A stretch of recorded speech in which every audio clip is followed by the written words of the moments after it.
Hey everybody. I thought I'd give you a little update on some of the settings, not necessarily not my profits and everything like that I'm doing right now, but how they work, because I see a lot of questions in Discord on some of the channels I'm on about why they're not getting buys and what certain things do and so forth. So I'm going to show you what all the things do to give you a little bit better understanding of how things work. I see a lot of people saying that this number of targets to buy is associated with how many TA factors are met. So like if I have 4 TA factors enabled and I set this to 3, that 3 of them have to be true and then it will buy. That is not what this means at all. This is how many targets you want to buy. And what that means is, well, you can read it for one. But what it means is, let's say the market's doing really good and everything's green that day and everything's moving up. Well, if you can't buy 20 coins at once, you want to pick what coins you should buy. So what this does is it looks at how many buy factors are true on all of the coins that are gaining, and the ones that have the most buy factors true, it will buy those. So if I'm tracking, if I have 100 coins listed in my coin pair, which I can on this because I'm on GDAX, but if, let's say theoretically I had 100 coins selected and 25 of them are going up, and so now it's like, okay, I'm going to buy some of these coins. Which ones should I buy? If you set these 4 of these to true, 4 of these enabled, and 3 of them are true on 5 of the coins, it's going to buy those 5 coins first because those are highest priority. This basically sets the priority level. So the more factors that are true, it will buy those first, if that makes any sense.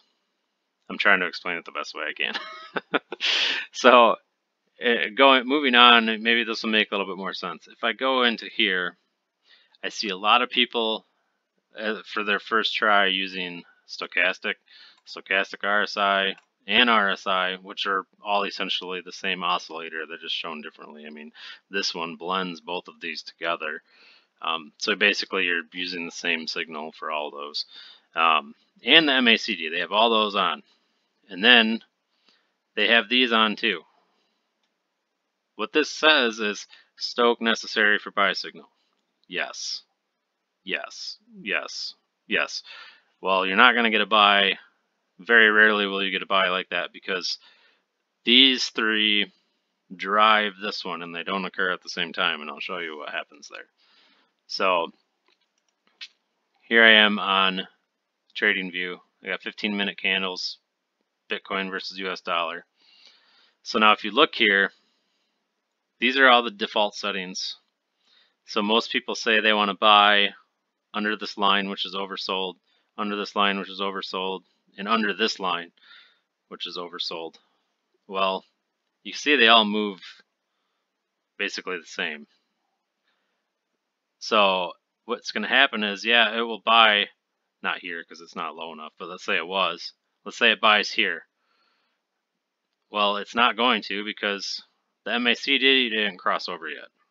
These going up builds enough energy to make the moving average go up and cross this line. They're not going to be, this is not going to cross when this is down here. See, I mean, none of these points, these are oversold, doesn't cross till up there. These are oversold, doesn't cross till there. There's a delay. These build energy to push this average over that line. So they're not going to happen at the same time. But you're saying that they should all be true for it to buy. Well, it's not going to. You need to do one or the other. You need to have these buying when they're oversold, or this buying when it crosses over. And going back to this, what you can do is, okay, let's say that I want only the MACD to buy. Oh, I will turn these necessary signals off. Well, now it's only going to buy when the MACD crosses this line. So it would have bought here and carried it up. but it's still going to monitor these other factors, and they'll be displayed like you see on your screen on your dashboard. It tells you what the status of all these are. And where that comes into play is when you go back to here.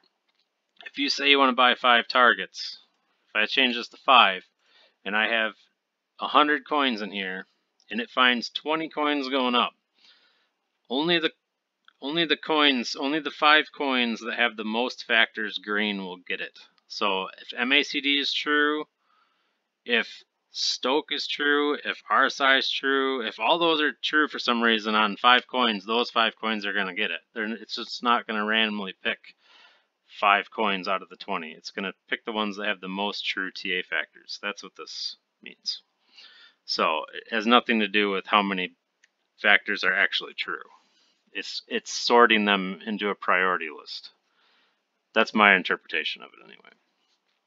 So like I said in my other video, I'm only using MACD to buy because then it's buying on an uptrend in any case, in any candles.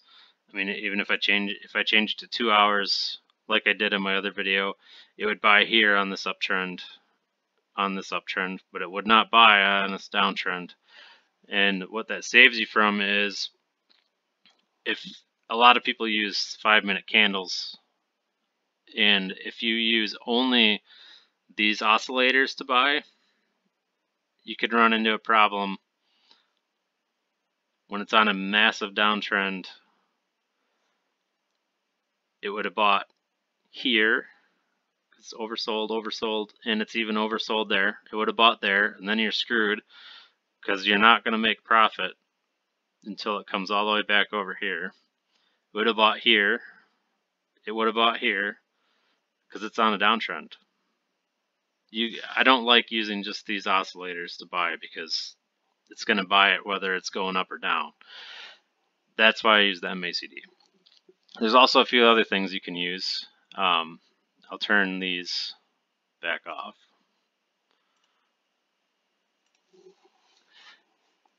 You can also use the moving average, the SMA. I have this set to default like it would be on Cryptohopper right here. I'll turn these back off. So if I turn SMA on, the default is 5 and 20. That's what I have set on here. And what that means is it's going to, I don't like 5-minute candles for using moving average. I'll do 30-minute candles. But even that is kind of messy down here. That's why I'm having a different approach on Cryptohopper versus some of the other ones. I'm trying to hold stuff longer. So if I put it on 2 hours, it would have bought here when this green line crossed over, and then you're on a good uptrend. And the same thing here. If you sold it in here anywhere, it would have bought it again, and so forth. You can use this to sell it too when it crosses back over. So if it would have bought here, and if you have this set to sell based on strategy, it would have sold here when it crossed over, and it would have rebought and sold. And this one would have been a good one, and this one would have been a good one, and so forth. But it keeps you from buying on most of these downtrends. The SMA is very reactive. I personally wouldn't use that. That's just my opinion. The EMA is a little better because it's smoother. It doesn't cross over itself as much. So I mean, this one would have been a really good one. It's a strong uptrend. If you use that to buy and sell, it would have bought here and went all the way up and then sold, and then it wouldn't have bought during this whole period, and then it would have rebought now on the 26th. So you're not going to make as many trades. It's not like Profit Trailer or what you're used to, where it's buying lots and lots of coins and making little profits on each one and selling them. My strategies are buy it when it's going up and hold it until it's going down. You can do what you want though.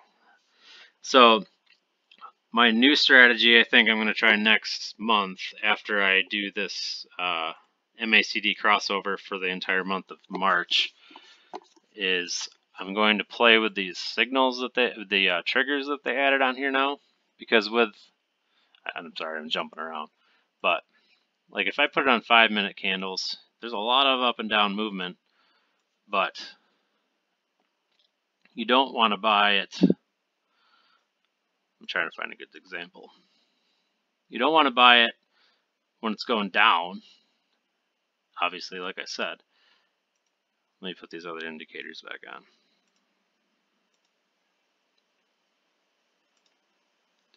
So these oscillators are good to buy with if you know the coin's going up. So, but before there was no way to tell if it was going up or down and actually make a strategy out of it. So my new strategy I think I'm going to try later is, so if you're using just the oscillators, it would have bought here because it's oversold, oversold, oversold. And then you would have been in bags until over here. Well, if you could turn this off when it's going down and only buy on these better uptrends, well, that would be nice, wouldn't it? Well, I think that's what I'm going to try to do here with these triggers. Because if I create a trigger and call it sell only, like we kind of had with Profit Trailer, what I could do is change I'm going to say when Bitcoin to US dollar on 2-hour candles, when the MACD signals sell, I want it to set buying status to disabled. And what that means, I'll explain it, is when, I'll put it back on 2-hour candles, when we get a, let me turn these moving averages off too so you can see it better. When we get a downtrend like this, we don't want to be buying all these little whoop-de-doos. So when this MACD crosses over to sell, which is this point right here, I want to turn buying off so I do not buy during this entire period. And then what I'm going to do when it crosses over here again, well, here's a better example. I want to turn buying back on so I can buy on the way up. Now what would happen here is I think it would still be safe, is it would turn back on here because it did cross over to buy, but it's already so far up here that it's not going to be in an oversold, it's not going to be in a place on here where it would buy, so you'd be safe. So what I would do is have 2-hour candles to develop my major trend and set the buy sell status, so I could create a sell only mode, and then I could have a buy mode that does the opposite. When it triggers buy, I want to set it to enabled. So on these major trends, I can turn the buying on and off. So this would be buying on, this would be buying off, and so forth. But then actually configure my strategy to use the 5-minute candles and then use these oscillators. So like if I set it to, so it would be buy enabled here.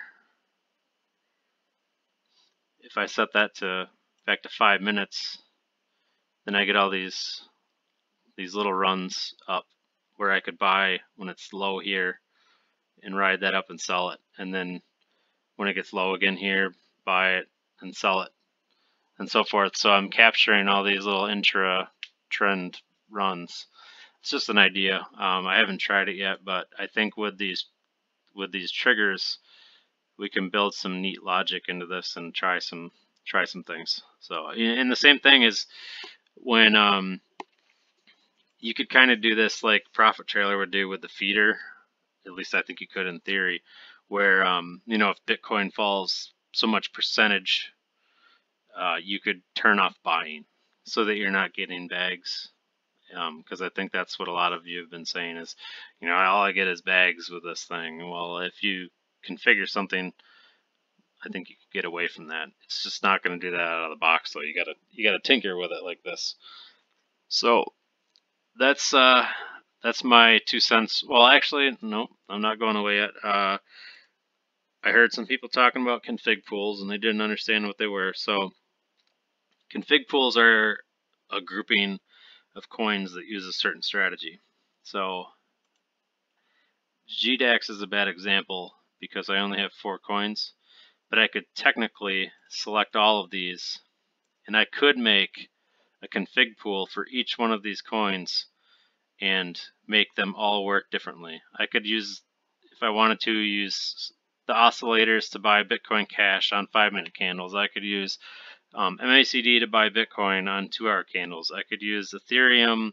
I could make a config pool for that to use the EMA crossover and so forth. You make a separate configuration for each one. If the coin does not have a config pool in here, it will always use the base configuration. So since I don't have any config pools, any coin that I put in here is going to use the settings that I put in this entire page. But if I saved this and I made a config pool for LTC, just named it LTC, I didn't save it, but let's assume that I'm putting LTC in this. Any coin you put in here will be affected by this. You set an entirely different strategy for these set of coins. So that's what a config pool does. Signals, they don't have any for GDAX for one. That's what I'm using right now. But I've had very mixed results with the signals. I used signals back in December and January because I started using Cryptohopper in December, and that was a horrible time to use signals because the market was basically just going downhill. And the problem with signals, especially the CoinPulse Alpha, is that one sends you signals if the coin's going up or down. At least that's what I found.